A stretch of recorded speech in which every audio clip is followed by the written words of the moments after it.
Hello friends, வாழைக்கீரை கூட்டு எப்படி செய்யலான்றதை பார்க்கலாம் வாங்க.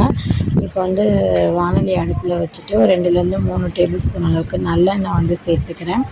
எண்ணெய் நல்லா காயட்டும். எண்ணெய் நல்லா காஞ்சதுக்கப்புறமா கொஞ்சமாக கடலைப்பருப்பும் கடுகும் சேர்த்துக்கிறேன். கடலைப்பருப்பு கடுகு வந்து நல்லா பொரிஞ்சதுக்கப்புறமா பெரிய வெங்காயம் வந்து நான் நீட்டமாக கட் பண்ணி வச்சுருக்கேன். நீங்கள் உங்களுக்கு பெரிய வெங்காயம் வேணாம் அப்படின்னா நீங்கள் வந்து சின்ன வெங்காயம் சேர்த்துக்கோங்க. சின்ன வெங்காயம் சேர்த்தா டேஸ்ட் ரொம்ப சூப்பராக இருக்கும். நான் வந்து இன்றைக்கி பெரிய வெங்காயமே சேர்த்துக்கிட்டேன்.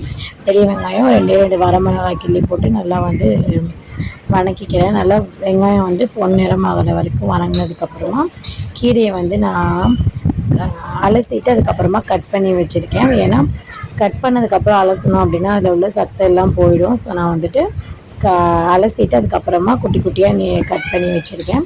இப்போ வந்து வெங்காயம் வதங்கினதுக்கப்புறமா அதை வந்து நான் சேர்த்துக்கிறேன். கீரையை சேர்த்துட்டு நல்லா வந்து கலந்து விட்டுக்கலாம். அடியில் இருக்கிறதெல்லாம் மேலே வர மாதிரி நல்லா வந்து கலந்து விட்டுக்கலாம். நம்ம நார்மலாக கீரைக்கு வந்து ஒரு அரை டம்ளர் வந்து தண்ணி ஊற்றுவோம். ஆனால் இந்த கீரைக்கு வந்து தண்ணியே சேர்க்க தேவையில்லைங்க. தண்ணி சேர்க்காமல் அதே நல்லா கலந்து விட்டிங்க அப்படின்னா கீரையிலேருந்து வெளியில் வர தண்ணியே வந்து அதிகமாக இருக்கும். அதனால் தண்ணி சேர்க்க வேண்டாம். உப்பும் வந்து இது அதிகமாக இழுக்கும். அதனால் வந்துட்டு உப்பும் வந்துட்டு இதுக்கு வந்து கம்மியாக சேர்த்துக்கிட்டால் போதும். நிறைய சேர்க்கணுன்ற அவசியம் கிடையாது. இப்போ நல்லா கீரை வந்து வெந்துருச்சு பாருங்கள். நான் தண்ணியே சேர்க்கல. ஆனால் பார்த்திங்கன்னா எந்த அளவுக்கு தண்ணி வந்துருச்சுன்னு பாருங்கள். நான் வந்து தண்ணி அதில் எக்ஸ்ட்ரா வந்ததுனால அதை வந்து வடித்து டம்ளரில் எடுத்துக்கிட்டேன். பசங்களுக்கு சூப்பு மாதிரி கொடுத்துக்கலாம் அப்படின்னு சொல்லிட்டு. இப்போ நல்லா கீரை வதங்கினதுக்கப்புறமா கொஞ்சமாக அந்த 1/4 டேபிள் ஸ்பூன் அளவுக்கு தான் நான் வந்துட்டு உப்பே போட்டிருக்கேன். 1/4 டேபிள் ஸ்பூனுக்கு கம்மியாக தான் சேர்த்துருக்கேன். ஸோ கீரைக்கு வந்து நிறைய உப்பு சேர்க்க வேணாம். இந்த ஸ்டேஜில் வந்து உங்களுக்கு தேங்காய் பூ வேணும்னா நீங்கள் வந்து தேங்காய் பூ போட்டு இறக்கிக்கலாம். நான் வந்து இன்றைக்கி தேங்காய் பூ சேர்க்கலைங்க. பசங்க வந்து முட்டை போட்டு கொடுத்தோம் அப்படின்னா கொஞ்சம் நல்லா விரும்பி சாப்பிட்டுப்பாங்க அப்படின்றதுனால நான் வந்துட்டு முட்டை சேர்த்துருக்கேன். முட்டை சேர்த்ததுக்கப்புறமா கொஞ்சமாக வந்துட்டு முட்டைக்கு ஏற்ற மாதிரி உப்பும் கொஞ்சம் மிளகுத்தூளும் மட்டும் சேர்த்துக்கலாம்.